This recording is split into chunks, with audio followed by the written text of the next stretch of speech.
오늘은 제가 성경에서 제일 좋아하는 한 인물을 여러분들께 좀 소개하면서 말씀을 좀 나누려고 합니다. 제가 젊었을 때는 다니엘을 제일 좋아했어요. 근데 제가 나이가 좀 들면서부터는 이 인물이 참 제 마음속에 쏙 들어왔는데, 제가 이 인물에 대한 이야기를 오늘 함께 나누면서 우리가 함께 가야 될 그 교회의 비전을 또 함께 또 생각해 볼 수 있는 시간이 되었으면 좋겠습니다. 켄 블랜차드라고 하는 사람이 쓴 과거에 엄청난 베스트셀러를 기록한 이제 이 책인데요. 이 책의 제목이 뭐냐 그러면 칭찬은 고래도 춤추게 한다라는 책이 있습니다. 근데 이 책이 쓰여지게 된 배경이 어떤 배경인가 하면, 이 킹슬리라고 하는 사람이 휴가 중에 이제 머리를 식히려고 플로리다 해상에 있는 이 동물원을 이제 방문했다고 합니다. 근데 거기서 돌고래 쇼를 보게 되는데, 이 고래가 구경꾼들에게 굉장히 이제 화려한 묘기를 통해서 막 연기를 하는데 너무나 잘하는 거예요. 그러면서 이 사람이 한 생각을 했다고 합니다. 나는 부하 직원 몇 사람을 이제 가르치는데도 너무나 힘들고, 또 가족들 몇 사람을 이렇게 이제 가르치는데도 너무나 힘들고 지쳐 있는데, 근데 어떻게 말도 통하지 않는 고래를 저렇게 잘 훈련시킬 수 있을까, 이런 생각을 하게 됩니다. 이 사람이 조련사한테 찾아가서 물어봐요. 어떻게 이렇게 잘 훈련을 시키냐고 했더니, 그 대화 중에서 굉장히 놀라운 지혜를 얻게 되고, 그래서 그 지혜로 회사와 가정을 아주 행복하게 이제 꾸려갔다고 하는 그런 이야기가 나옵니다. 근데 그 책에 담긴 내용의 핵심은 뭐 이런저런 얘기들을 다 할 수 있지만, 바로 뭐냐 그러면 이 칭찬이라고 했지만, 저는 이 칭찬이라고 하는 말이 좀 이제 교회 내에서 조금 그럴 수 있기 때문에 격려라고 하는 표현이 더 적절할 것 같아요.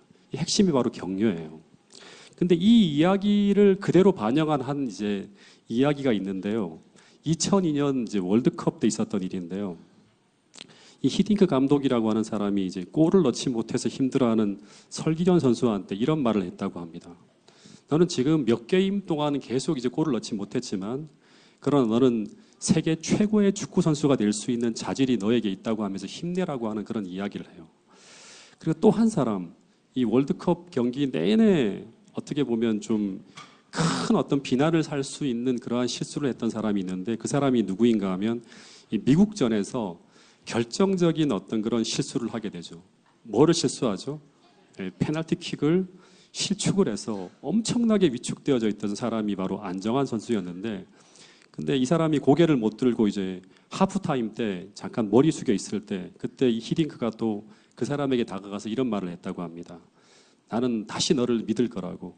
보통 페널티킥 실축을 하고 마음에 계속 짐이 있으면 교체를 한다 그럽니다. 왜냐 그러면 그때 계속 그렇게 위축되어 뛰기 때문에. 근데 이 사람을 교체하지 않고 계속 투입해서 또다시 기회를 주었다고 합니다.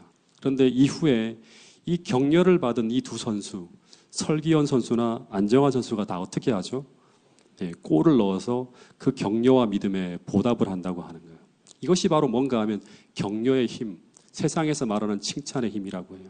그래서 이 격려는 실패하고 무너지고 쓰러진 사람을 살리는 위대한 생명의 언어라고까지 말을 합니다. 근데 문제는 뭔가 하면 우리가 이런 일을 하는데 익숙하지 못하다고 하는 거예요. 왜 익숙하지 못할까요? 이 유아기의 특징 가운데 이런 특징이 있다고 합니다. 그게 뭔가 하면 이 자기중심성이라고 하는 거예요. 이 자기중심성이라고 하는 것이 어떤 의미인가 하면, 모든 어린이들은 이런 생각을 하고 산다고 합니다. 온 세상에서 나를 주연 배우로 생각하며 살아간대요. 그러니까 부모, 형제, 선생님, 친구, 친척 모두는 자기를 에워싸고 있는 엑스트라에 불과하다고 하는 그런 생각을 한다고 합니다. 이 자신이 주인공이라고 생각을 해요. 맞나요? 그런 생각을 하고 살아가나요? 아니라고 하는데, 그래서 너 커서 뭐가 될래? 라고 물으면 대부분의 이제 답이 어떤 말이 나오는가 하면 대통령이나 장군, 자기가 생각하는 최고의 인물을 이제 이야기한다고 합니다. 그 나머지는 다 자신을 섬기고 도와줘서 내가 스타가 되는데 쓰일 인물들로 생각한다고 하는 거예요. 그러니까 나만 칭찬받아야 되고 나만 관심을 받아야 된다고 생각을 하면서 다른 사람이 칭찬받는 꼴을 못 보고 나에게 속한 관심이 다른 사람에게 쏠리는 꼴을 못 본다고 하는 거예요. 근데 이것을 가지고 자기중심성이라고 하는데, 이게 어른이 되면서 점점 사라지고 없어져야 되는데, 문제는 뭔가 하면 어른이 된 다음에도 여전히 없어지지 아니하고 나타나는 사람들이 있다고 합니다. 이런 사람들을 가리켜서 우리는 뭐라고 하는가 하면 뭐라고 하죠? 어른 나이, 성인 나이라고 부른다고 하는 거예요. 그러니까 미성숙한 어른들을 뜻하는 뜻이죠. 몸은 자랐는데 마음이 안 자란 거예요. 그래서 이 어른아이 같은 이런 미성숙한 사람들의 특징은 뭔가 하면 모든 사람들의 관심과 생각이 나를 중심으로 돌아가야 하기 때문에 다른 사람을 인정하고 칭찬하고 격려하는 것이 굉장히 힘들다고 하는 거예요. 그래서 인간관계에 갈등이 일어나고 서로가 서로를 격려하고 세워주는 일들이 일어나지 않는 문제들이 벌어진다고 하는 거예요. 근데 성숙한 어른은 이런 자기중심적인 사람이 아니라 좋은 관계, 건강한 관계를 맺고 살아갑니다. 마찬가지로 성숙한 그리스도인은 그리스도의 마음을 가지고 살아가기 때문에 나보다 남을 더 낮게 여길 줄 아는 아름다운 그리스도인의 마음을 가지고 살아간다고 하는 것입니다. 그래서 그런 사람들이 속한 공동체에는 언제나 건강한 관계가 맺어지고 그 공동체에는 다른 사람을 세우고 살리는 그런 일이 벌어진다고 하는 것입니다. 저희가 생각하고 꿈꾸는 교회는 이런 사람들로 가득 찬 공동체가 돼요. 계속 자라나서 주님과 같은 마음을 가지고 있는 사람들이 가득 찬 교회, 그 교회가 바로 어떤 교회인가 하면 사도행전에서 이루어낸 그런 공동체라고 하는 거예요. 근데 사도행전을 보면 이 초대교회 역사가 쭉 진행되어져 가는 가운데 정말 이런 그리스도의 장성한 분량까지 성장한 한 사람의 아름다운 사역의 모습이 나타나요. 이 사람은 주인공은 아니었지만 조연이었지만 다른 사람들을 끊임없이 살리면서 그 사람이 아니었으면 이런 사람들이 절대 출연할 수 없는 그런 역할을 감당했던 위대한 인물이 있어요. 이 사람에 대한 사도행전의 첫 기사는 이렇게 시작되어집니다. 사도행전 4장 32절부터 37절에 보면 이 초대교회가 지난번 제가 화요일 때 아카데미 시간에 잠깐 언급했지만 오순절의 역사 이후에 또 한 번의 성령의 큰 역사를 경험하자 이 교회가 어떻게 변해가는가 하면 믿는 무리가 한마음 한뜻이 되어요. 근데 한마음 한뜻이 되었는데 오순절 때 사도행전 2장보다 더 아름다운 역사가 펼쳐져요.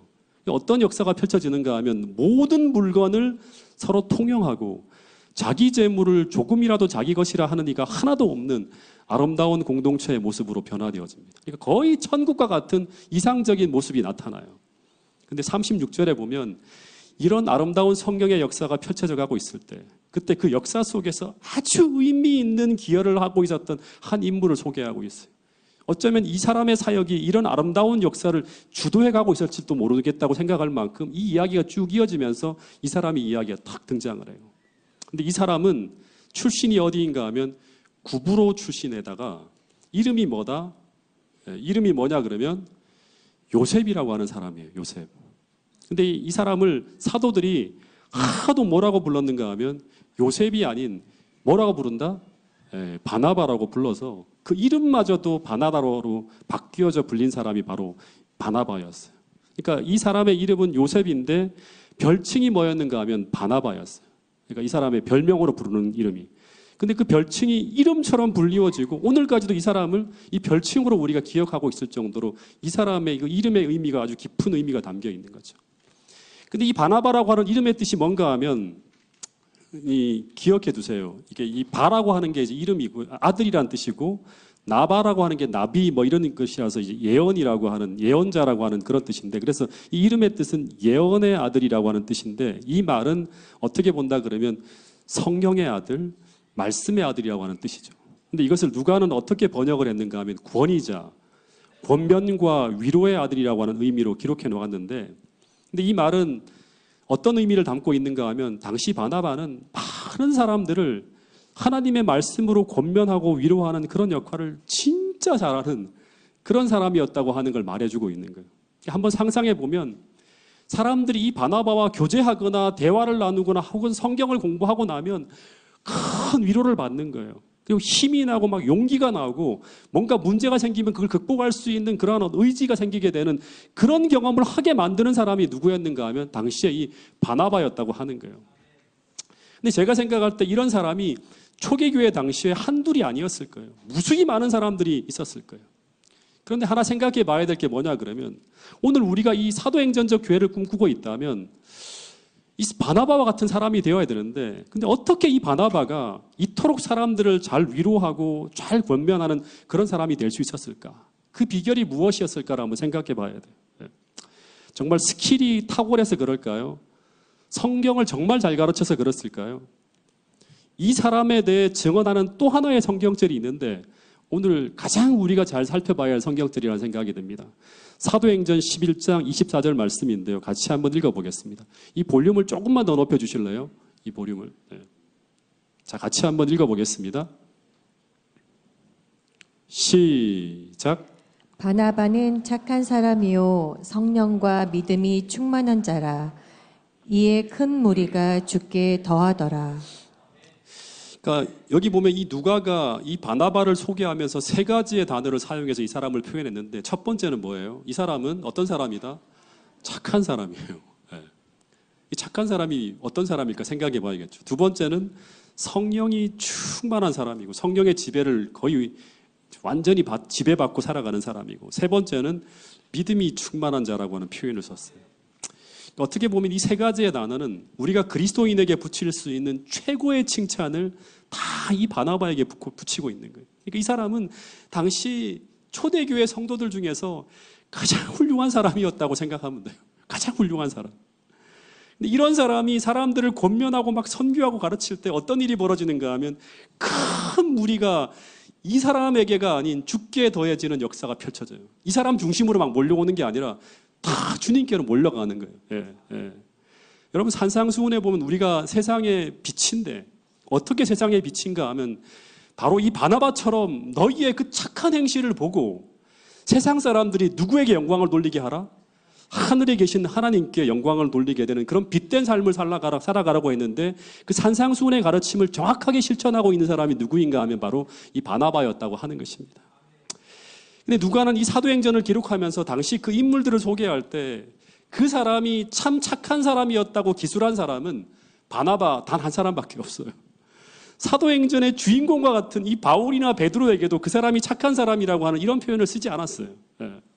그러니까 이 누가는 이 사도행전을 기술하면서 이 바나바라는 사람을 기술할 때 어떻게 기술하면 좋을까 하다가 당시 이 바나바는 누가 봐도 이 사람은 참 선한 성품을 가지고 있는 그런 착한 사람이었다고 이야기할 정도로 이 사람은 진짜 선한 사람이었다고 하는 거예요. 그래서 이 말씀을 통해 우리가 하나 생각하게 되는 것은 오늘 우리가 바나바처럼 정말 나와 관계를 맺고 있는 모든 사람들을 정말 잘 위로하고 하나님 말씀으로 잘 위로하고 권면하는 그런 사람이 되고자 한다면 그리고 바나바처럼 그 권면을 통해 주님께로 인도하는 그런 선교적 사람, 그런 빛된 삶을 살기를 바란다면 우리는 최소한 1차적으로 우리의 가족, 이웃, 친척, 직장 동료들에게 우리가 정말 선한 사람이라고 하는 그런 평을 꼭 받아야 한다고 하는 사실을 기억할 수 있게 되기를 간절히 바라겠습니다. 우리가 말씀대로 살면서 핍박받는 것은 괜찮지만 우리의 성품이나 우리의 행실이 다른 사람들에게 착하다고 하는 평을 못 받는다고 하면 우리는 그 문제를 다시 한번 깊이 고민해 봐야 될 거라고 생각이 돼요.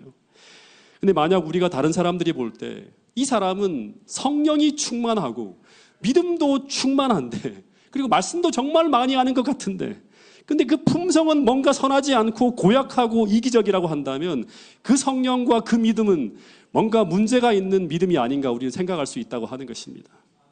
여러분 꼭 그런 공동체 이 교회 안에 있는 모든 사람들은 하나님이 이렇게 선한 분이라고 말해줄 수 있는 그런 품성을 소유한 사람들이 모여있는 공동체가 태능교회가 될 수 있기를 간절히 바라겠습니다. 그러면 누가가 말하는 이 착한 사람이란 어떤 사람을 말하는 것일까요? 어떤 사람이 착한 사람이죠? 우리 어린이 여러분 어떤 사람이 착한 사람이에요? 잘 모르겠어요. 그래요. 이제 가르쳐 드릴 테니까 잘 들어보세요. 첫 번째 착한 사람이라는 어떻게 보면 예수님처럼 따뜻한 마음을 가지고 있는 사람. 그러니까 이걸 쉽게 말하면 동정심이 많은 사람. 이 말은 어떤 말인가 하면 이 사람은 다른 사람의 고통과 아픔과 슬픔에 지나치지 않는 따뜻한 마음을 가지고 있는 착한 사람이에요. 이런 사람들은 대체적으로 보면 창세기 18장에 아브라함이 이제 손님을 접대하는 장면이나 19장에 이 롯이 또 이제 손님을 데리고 오는 장면이나 이런 걸 통해 보면 어렵고 힘들고 그런 고통을 당하는 사람이 도움을 요청하기 전에 먼저 움직여요. 그런 사람이에요. 특별히 누가복음 10장에 나오는 선한 사마리아인처럼 자기가 관심을 안 가져도 되는 이 유대인들까지도 자기를 희생하며 남을 돕는 쉽게 말하면 어떤 사람이에요? 오지랖이 되게 넓은 사람이에요. 왜 오지랖이 넓은가 하면 이 사람들은 그들의 아픔과 힘듦을 진심으로 자신의 아픔처럼 느끼기 때문에, 즉 내 이웃을 내 몸처럼 사랑하기 때문에요. 그래서 이 바나바도 똑같아요. 예루살렘의 가난으로 어려움을 겪는 사람들이 많다는 이야기를 들었을 때 이 바나바는 누가 아무런 말도 안 했는데 어떻게 하는가 하면 자기의 밭을 팔아서 가난한 사람들을 돕기 위해 행동하는 사람이었어요. 그러니까 저는 이 바나바는 진짜 무아의 사람이었다는 생각이 들어요. 그런데 이런 선한 동정심이 어디서 오는가 하면 타고난 천품이 아니라 하나님께서 성령을 통해 그의 마음에 부어주신 예수님의 사랑의 마음이라고 말할 수 있겠죠. 왜냐 그러면 이 사람은, 바나바는 어떤 사람이다? 성령과 믿음이 충만한 사람이었기 때문이라고 하는 거예요. 그래서 이 바나바라고 하는 사람은 초기 교회 당시에 수많은 사람들의 아픔과 고통에 동정하는 진실로 선하고 따뜻한 마음을 가진 착한 사람이었고, 그런 선한 마음으로 그는 당시 수많은 사람들에게 위로의 사람, 권면의 사람이라고 하는 별칭이 붙을 만큼 초기 교회 당시에 큰 영향력을 행사했던 그런 사람이었어요. 그리고 정말 예수님을 가장 많이 닮은 사람으로, 무아의 사랑으로 성도들을 섬기는 그런 사람이었다고 생각하면 돼요. 그래서 이 바나바에 대해서 폭스 잭슨이라고 하는 신학자가 이런 글을 썼는데, 이 글이 진짜 제 마음에 와닿았고요. 나도 이런 사람이 좀 되었으면 좋겠다고 하는 생각을 하게 만드는 하나의 글이었습니다. 한번 읽어보겠습니다. 폭스 잭슨이라는 사람이 쓴 글인데 우리 같이 한번 읽어보겠습니다. 시작. 재능으로는 바울보다 못했을지 모르나 크리스찬의 덕으로는 우월했다. 그는 질투를 모르고 남의 허물을 용서했으며 장점을 보기에 빨랐으며 형제 간의 평화를 위해 타협하기에 주저하지 않았다. 역사상 바울은 세계교회 진보에 공헌한 바 컸지만 바나바는 초대교회를 살맛나게 해주는 사람이었다. 우리가 바울의 위대함을 잊지 못함과 동시에 바나바의 격려 사역, 사람을 세워주는 코칭과 멘토링 사역을 잊어서는 안 될 것이다. 그러니까 재능으로는 바울보다 못했지만 덕으로는 더 우월했다고 평가받는 사람이에요. 이 사람은 그 형제간의 평화를 위해 타협하게 주저하지 않았다고 하는 건 뭐냐면 죄와의 타협이 아니죠. 의견이 상충될 때 내려놓을 수 있는 사람이었어요. 그리고 이 초대교회를 살맛나게 해주는 사람이었다고 하는 말이 참 마음에 와닿았어요. 그래서 이 바탕을, 배경을 만들어주는 사람이죠. 그리고 이 바나바는 사람을 세워주는 사역을 했다고 해요. 그러니까 이 초기 교회 역사 속에서 정말 바나바의 역할을 한마디로 말하면 쓰러지고 넘어진 사람들을 끊임없이 세워주고 일으켜 세워주는 사람, 더하여 사람들이 주님 안에서 잘 커갈 수 있도록 걸음이 되어주는 사람으로서 역할을 충실히 감당했던 사람이 바로 누구인가 하면 바로 바나바라고 하는 사람이었어요. 그래서 이 바나바가 이제 성경에 많은 기록들이 짧게 나오기 때문에 다 기록되어져 있지 않지만 아마 수많은 사람들이 이 바나바를 통해서 이제 세워진 어떤 사역을 경험했을 거예요. 근데 그 중에서 성경에 기록되어진 두 사람에 대한 어떤 그런 사역의 이야기를 제가 좀 하려고 하는데, 이 두 사람은요, 초기 교회에서 아주 지도자 역할을 하는 아주 위대한 인물들이었어요. 그 첫 번째 사람이 누구인가 하면 바로 마가라고 하는 사람이에요. 마가. 만약 이 마가에게 바나바가 없었다면 이 마가는 1차 선교 여행 이후에 성경에서 사라졌을지도 모를 인물이었어요. 왜냐하면 1차 선교 여행에서 실패하고 돌아온 이 마가가 다시금 2차 선교 여행에 따라가려고 할 때 이때 누가 막죠? 바울이 죽어도 마가를 다시 받아줄 수 없다고 하면서 반대하며 막아섭니다. 근데 이때 이 바나바는 끝까지 마가를 데려가려고 해요. 심지어 바울과 싸워서라도, 갈라서는 한이 있더라도 끝까지 마가를 포기하지 않았던 사람이 바로 누구인가 하면 바로 이 바나바라고 하는 사람. 이 바나바가 어떤 사람인지를 알 수 있겠죠. 그래서 이 바나바가 결국 이 마가를 포기하지 않음으로 말미암아 바울과 갈라서서 결국 다른 방향으로 선교 여행을 떠났던 인물이 바로 바나바였어요. 근데 사도행전 15장 39절에 보면, 그러니까 이 바나바와 바울이 이 일로 인해서 다퉜는데 어떻게 다퉜다고 누가가 기록했는가 하면 언성을 높이면서 어떻게 다퉜다? 39절에 보면 심하게 다투었다고 하는 거예요. 심하게. 그러니까 아마 제 생각에는 선한 사람이라고 표현했잖아요. 그러니까 바나바는 아마 마가를 데려갔으면 좋겠어요. 같이 가는데 이 바울이 막 열정적으로 막 진짜 말도 안 되는 소리를 하고 있냐고, 선교행 다 망치려고 하고 있냐고 하면서 막 소리를 질렀겠죠. 근데도 계속 나는 마가를 데려갈 거야, 나는 마가를 데려갈 거야 하면서 그렇게 끝까지 하다가 갈라서는 일이 벌어졌다고 하는 거예요. 그래서 만약 이 바나바가 이 바울의 뜻에 굴복해서 이 마가를 데려가지 않았다면 어떤 일이 벌어졌을까요? 아마 우리는 마가복음서가라고 하는 그 위대한 성경책을 보지 못했을 수도 있었겠죠. 여러분, 이 마가는 이때 처음 실패한 사람이 아니에요. 마가복음 14장에 보면 그는 예수님이 잡혀갈 당시에 폭도들에게 붙들렸을 때 어떻게 하는가 하면 겉옷을 버려두고 벗은 몸으로 달아나던 그런 청년이 바로 이 마가였어요. 그래서 언제나 이 사람은 위기일 때, 즉 힘들고 어려움이 닥쳐오면 늘 그는 그 어려움을 피하거나 회피하거나 달아나는 그런 성향이 있는 사람이었어요. 왜 그랬을까요? 이 사람은 부잣집 아들이었어요. 부잣집 아들이었어요. 늘 편하게 모든 걸 갖고 싶은 걸 다 갖고 살아가던 그런 사람이었어요. 근데 이런 청년이 갑자기 바울을 만나서 막 뜨거워지고 하면서 1차 선교여행을 따라가다가 똑같은 실패를 반복하면서 중간에 돌아오게 됩니다. 그래서 이 두 번의 실패로 말미암아 이 사람은 딱지가 딱 낙인되어지죠. 스스로 절망하면서 깊이 낙심하고 있었을 거예요. 아, 나 같은 사람은 정말 구제불능이구나 하면서 한탄하고 있었을 거예요. 근데 바나바가 1차 선교여행을 마치고 돌아오고 난 후에 어디로 갑니까? 마가를 찾아가서 끊임없이 격려하고 위로하면서 그를 다시 일으켜 세워서 다시금 새로운 기회를 부여하면서 그와 함께하는 선교여행을 또다시 계획하면서 그에게 기회를 부여하는 거예요. 근데 이때 바울은 이 마가의 성향을 알기 때문에 끝까지 데려가기를 거부합니다. 근데 여러분, 누구의 선택이 옳았나요? 누구의 선택이 옳았어요? 바나바의 선택이 옳았습니다. 이 선교여행을 성공적으로 마친 후에 이 마가가 이제 새로운 사역자로 거듭나게 돼요. 이 바나바와 다시금 2차 선교여행을 갔다 오고 난 후에, 그러고 난 후에 베드로의 제자가 되어서 계속 성장하게 되고, 그래서 여기서 마가복음이 여기서 기록되어지고요. 그리고 성령 충만한 사역자로 쓰임받기 시작했다고 하는 거예요. 여러분, 성경책을 썼다고 하는 건 뭐예요? 하나님께서 그를 선택해서 성령 충만한 사역자로 그를 세우고 있다고 하는 걸 증명하는 거죠. 그리고 더하여서 마침내 이제 마가가 누구의 제자가 되는가 하면 바울의 제자가 되어서 바울 선교의 마지막까지 함께한 사람으로 남아있게 되었다고 하는 거예요. 이 기록들은 무엇을 얘기하는가 하면 마가가 끊임없이 회복되어지고 끊임없이 성장했다고 하는 사실을 설명해주고 있는 거죠. 그런데 이 마가가 이런 초대교회의 위대한 사역자와 지도자로 세움받게 되는데, 근데 이 모든 것이 하나님의 은혜이지만, 그러나 아마 이 마가는 두고두고 그가 그 절망하고 있을 때, 진짜 다른 길을 가려고 포기하고 있을 때 그를 다시 일으켜 세워주던 이 바나바의 따뜻한 격려와 위로를 그는 죽을 때까지 잊지 않고 기억했을 거라고 저는 생각을 합니다.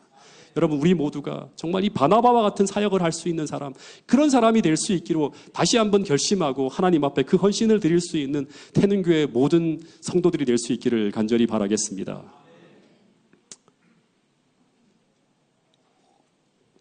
제가 교회를 다닌 지 1년이 채 안 되었을 때예요. 저는 돌이켜보면 이때가 제가 그때 대학생이었는데 제가 교회에 뿌리를 내리지 못하고 있었어요. 근데 매주마다 교회를 다니다가 교회에서 너무나 놀라운 광경을 제가 목격하게 되는데, 어떤 광경을 목격했는가 하면 교회 예배 도중에 교회 안에서 큰 다툼이 일어나는 장면을 목격하게 됩니다. 목사님이 설교하시는데 설교가 중단되어지고 한 집사님이 벌떡 일어나서 그거 우리 들으라고 하는 설교냐고 하면서 뛰쳐나오는 소동이 벌어집니다.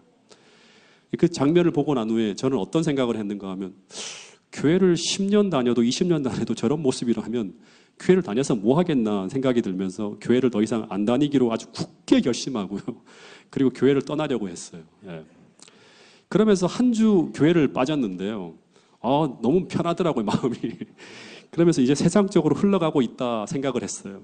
그리고 그 다음 주도 교회를 안 다니려고 제가 친구와 약속을 잡고 있었는데, 근데 그때 한 집사님이 저에게 전화를 걸었어요. 제게 잠시 보자고 하면서 자신의 집으로 오라고 하는데 무슨 얘기 하려는지 알고 있었기 때문에 제가 바쁘다고 안 가겠다고 계속 뺐어요.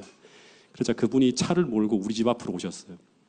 그리고 그 트럭에다가 저를 강제로 태워서 그 집사님 댁으로 데리고 갔어요.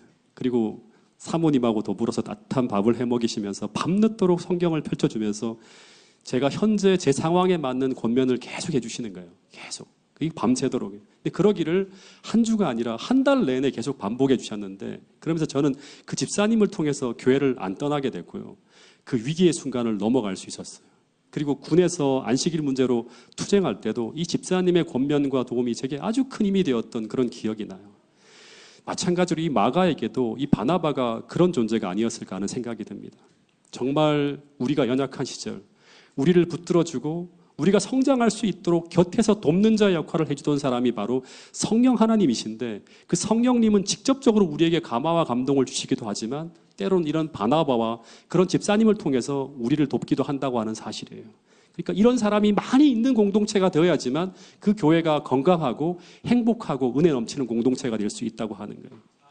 또 하나, 이 바나바는 기독교 역사상 가장 위대한 인물이 역사의 전면에 드러날 수 있도록 만든 장본인이 바로 바나바였는데요. 이 역할을 어떻게 했는지 우리가 한번 잘 살펴봐야 돼요. 만약 이 바나바라고 하는 사람이 없었다면 오늘의 바울이 존재할 수 없었을 것이라고 저는 생각해요. 바나바는 바울이라고 하는 사람에게 절대적인 영향을 끼친 인물이에요. 이 바울이 회심했을 당시에 어떤 일이 벌어졌는가 하면, 당시 상황을 보면요, 초계교회 성도들에게 이 바울은 엄청나게 나쁜 이미지를 갖고 있는 사람이에요. 사람들, 자기 형제 자매들을 죽였던 사람이에요. 그래서 이 사람이 아무리 회심했고 그가 아무리 아라비아 광야에서 3년 동안 보내며 큰 은혜를 경험했다 하더라도 처음 초기 교회 성도들은 이 사람하고 교제하려 하지 않았고요, 대부분 그를 피했어요.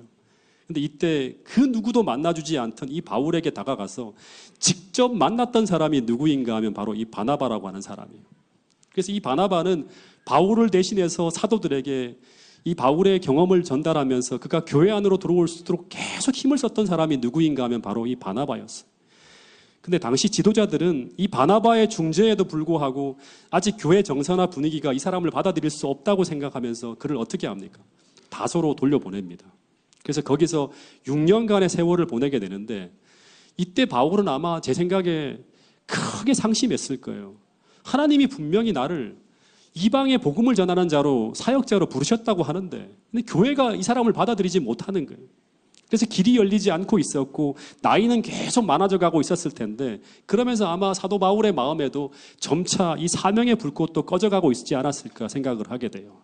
그런데 누구도 주목하지 않던 사람, 누구도 관심을 갖고 있지 않던 이 사람, 이 사명에 꺼져가고 있는 사명의 불꽃을 다시 지펴낸 사람이 누구인가 하면 바로 또 바나바예요. 그래서 바나바가 없었으면 사도 바울이라는 존재는 없었을 거라고 하는 거예요. 그래서 제가 볼 때 이 바나바는 당시 교회 외곽에 물러나 있는 그런 아웃사이더들을 돌보고 살피면서 끊임없이 그들을 교회 안으로 들어올 수 있도록 계속 위로하고 권면하면서 끊임없이 그들이 앞으로 나갈 수 있도록 그들의 성장을 도왔던 사람이 바로 누구인가 하면 바로 바나바라고 하는 사람이에요.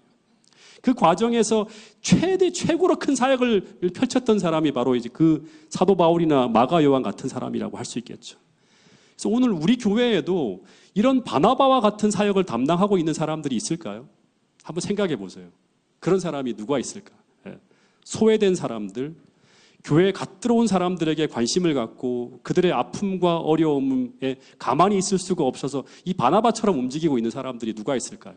한번 생각해 보세요. 여러분들이 아마 많은 사람들 찾아낼 거라 생각이 들어요. 저도 그런 사람들이 참 많이 있는 교회가 태능교회라고 하는 생각을 하면서 참 이 교회가 좋은 교회라는 생각을 좀 하게 되는데, 근데 이런 사람들이 정말 많이 존재하는 교회, 대부분의 사람들이 이런 사역을 감당하고 있는 교회가 바로 성령 충만한 교회이고, 그런 성령 충만한 사람들이 많이 모여 있어야지만 이런 사도 바울이라든가 마가 요한이라든가 이런 위대한 인물들이 등장할 수 있는 그런 생태 환경이 만들어진다고 하는 사실을 기억할 수 있게 되기를 간절히 바라겠습니다. 근데 이 바울이 다소에서 보내던 6년의 시간이 끝나가고 있을 때, 이때 안디옥이라고 하는 이 도시에서 무명의 그리스도인들에 의해서 교회가 개척되어집니다. 그리고 이 이야기가 예루살렘 교회에 보고되어져요. 그러면서 당시 예루살렘 교회는 누구를 이 안디옥 교회 사역자로 파송하게 되는가 하면 바나바를 이 안디옥 교회에 파송하게 된다고 합니다. 근데 사도행전 8장에 보면 당시 사마리아가 빌립에 의해서 개척되어질 때 그것을 확인하기 위해 누가 파송되어졌는가 하면 누가 파송되어졌죠? 이 베드로와 요한이 파송되어집니다. 그래서 주석을 보면 이 모습은 당시 바나바가 초대교회에 어느 정도 위치에 있는 사람인지를 보여주는 기록이라고 하는 거예요. 다시 말하면 바나바는 당시에 어떤 사람인가 하면 초대교회 요한과 베드로처럼 교회 최고 지도자의 역할을 감당했던 사람이 바로 이 바나바였다고 하는 걸 알려주는 그런 기록이라고 합니다. 그래서 이 바나바가 그곳에 도착해서 열정적으로 기별을 전하며 사역을 펼쳐갈 때 어떤 일이 펼쳐지는가 하면 그곳에 수많은 사람들이 몰려오는 대부흥의 역사가 펼쳐집니다. 그런데 사역이 커지자 이 바나바가 또 누구를 생각하기 시작하는가 하면 사도 바울을 찾기 시작하고 그에게 도움을 요청했다고 하는 기록이 나와요. 근데 여기서 정말 중요한 좀 이야기를 좀 할 텐데요. 보통 이런 상황에서 평범한 사람이라 그러면 이 바울 같은 사람을 부르기를 꺼려할 수도 있어요. 네. 왜냐하면 이 사도 바울이라고 하는 인물은 보통 사람은 감당하기 어려운 인물이에요. 첫째, 이 바울이라는 사람은 다 알려져 있잖아요. 이 사람의 열심은 끝도 없는 열심을 가진 사람이거든요. 기독교를 한번 박멸하려고 할 때 어떻게 하는가 하면 그냥 봐주지 않아요. 어디까지 쫓아가죠? 여기 다 흩어지니까 다메섹까지 쫓아가서 잔멸하려고 하는, 끝장을 보려고 하는 사람의 그런 열심을 가지고 있는 사람이 바로 사도 바울이에요. 그래서 굉장히 거칠고 전투적인 사람이라 팀 사역이 어려울 수도 있는 그런 스타일의 사람이었어요. 그래서 이런 사람은 보통 혼자 일을 합니다. 대단한 열심이 있는 사람이에요. 그리고 교회에 들어오게 되면 바울은 절대로 바나바를 조력하며 일할 사람이 아니라 바나바를 넘어서 주도적으로 교회를 이끌고 갈 성향이 다분한 사람이 누구인가 하면 사도 바울이에요.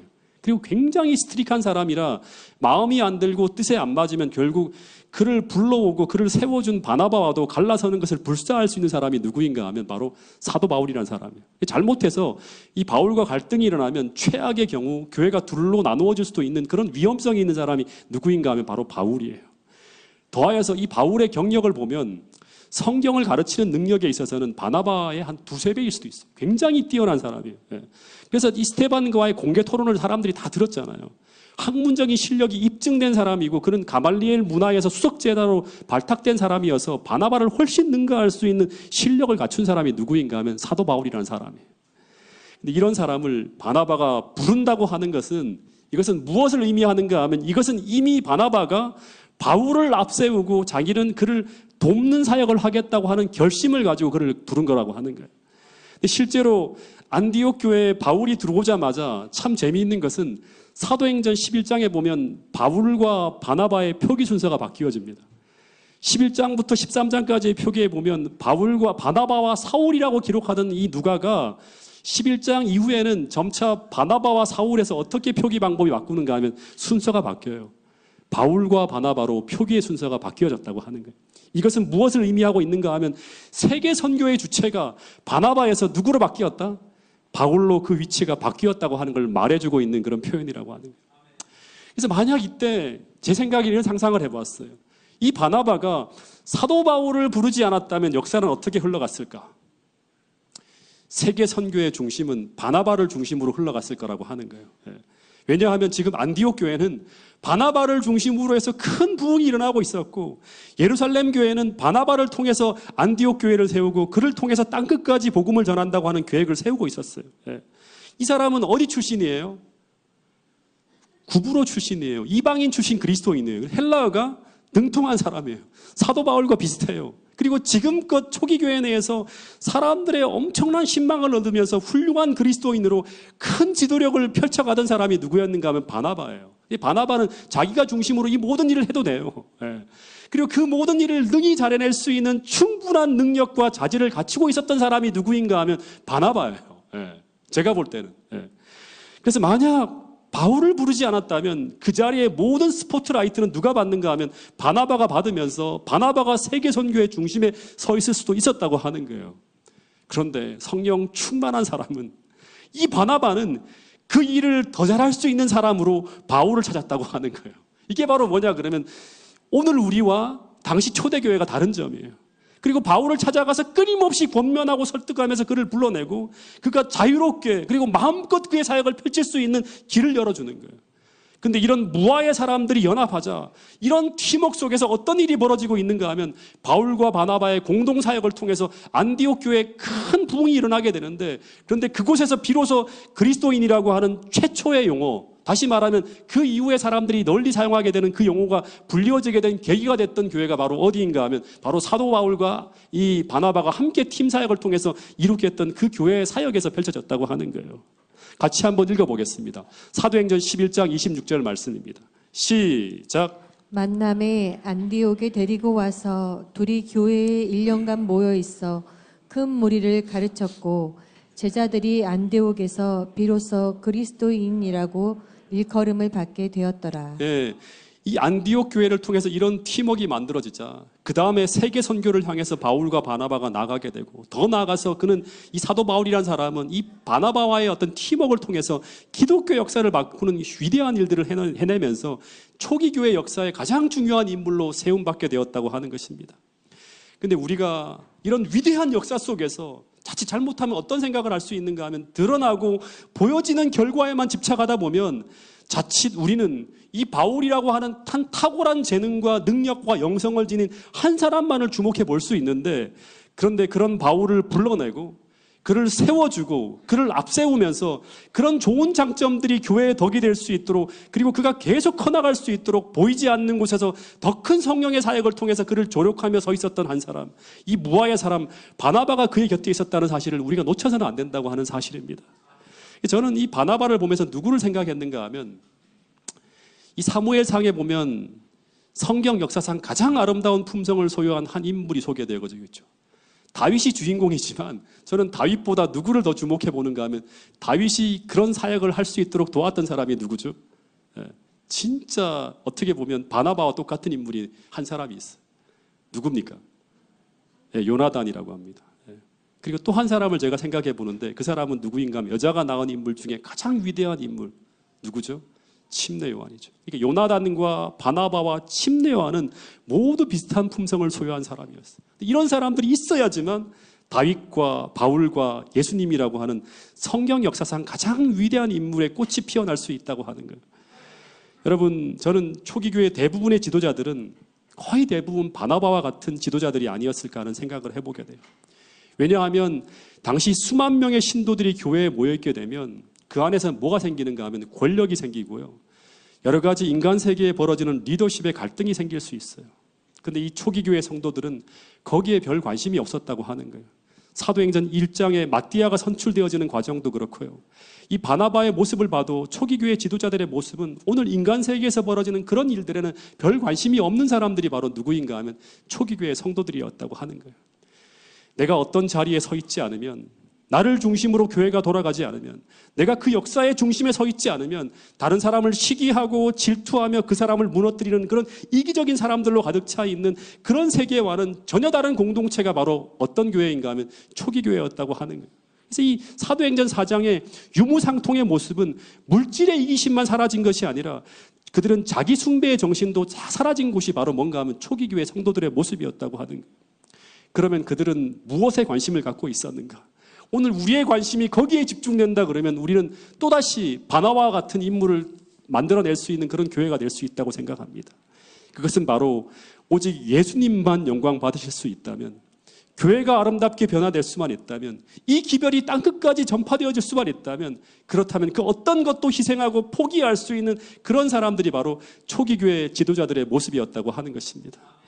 여러분, 우리 교회가 사도행전적 교회를 꿈꾸고 있다면 우리는 이런 위대한 신앙의 거목들이 자라날 수 있는 건강한 교회 환경을 만들어야 한다고 하는 것입니다. 근데 이것은 구호로만 되는 것이 아니라 성령 충만한 지도자들을 통한 건강한 지도력이 놓여져야지만 이룰 수 있는 공동체의 모습이라고 하는 거예요. 이 사도행전에 나타난 건강한 지도력은 무엇인가 하면 그것은 바로 예수님의 마음을 품는 거예요. 서로가 서로를 낮게 여기며 끊임없이 타인을 세우고 섬기는 리더십이 만들어진 곳에서 그런 아름다운 공동체의 모습이 펼쳐질 수 있다고 하는 거예요. 꽃집에 가서 보면 여러분, 안개꽃이 있는데 이 안개꽃은 어떤 꽃이죠? 우리 오승은 집사님, 오승옥 집사님 매번 이렇게 아름다운 꽃을 이렇게 만들어서 이렇게 장식해 주는데, 오늘 제가 거의 대부분 칭찬을 안 해서 제가 다시 한번 너무너무 감사를 표하고 싶은데, 안개꽃은 어떤 꽃이죠? 네. 어떤 역할을 하는 꽃이죠? 네. 스스로 돋보이지 않지만 이 빨간 장미꽃이 선물로 포장되어질 때 이 장미꽃을 더 돋보이게 하기 위해서 꼭 필요한 꽃이 바로 안개꽃이에요. 그렇죠?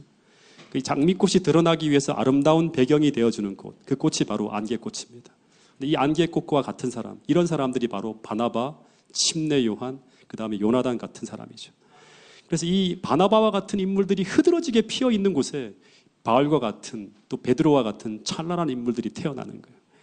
여러분, 그런데 하늘에서는 이 바울과 베드로만큼, 아니면 어쩌면 이 베드로나 바울보다 바나바를 더 훌륭한 사람으로 볼 수도 있다고 하는 사실을 여러분 기억하셔야 됩니다. 왜냐하면 바나바의 인품이 제가 볼 때는 베드로나 바울보다 훨씬 더 훌륭하게 보이기 때문이에요. 그래서 오늘날 이렇게 힘들고 어려움 속에서 우리의 도움을 필요로 하는 또 다른 바울, 또 다른 마가, 절망 속에 있는 그런 사람들이 수도 없이 많을 거예요. 근데 그런 아픔을 가지고 있는 사람들을 위로하고 권면하면서 그들을 일으켜 세울 수 있는 그런 바나바와 같은 그런 사람들이 정말 끊임없이 필요되어지는 그런 시대에 우리가 살고 있다고 하는 사실을 꼭 기억할 수 있게 되기를 간절히 바라겠습니다. 그래서 정말 우리가 이 마지막 시대에 수많은 사람들을 세워내고 이 마지막 재림운동이라고 하는 거대한 운동을 다시금 일으키기 위해서 우리 모두가 협력하고 주님의 마음으로 하나가 되기 위해서 우리가 다시 한번 이 바나바의 리더십과 바나바의 사역에 대해서 깊이 고민하며 그런 사람들이 되기로 결심할 수 있는 여러분과 저가 될 수 있기를 간절히 바라면서 오늘 말씀을 줄이도록 하겠습니다.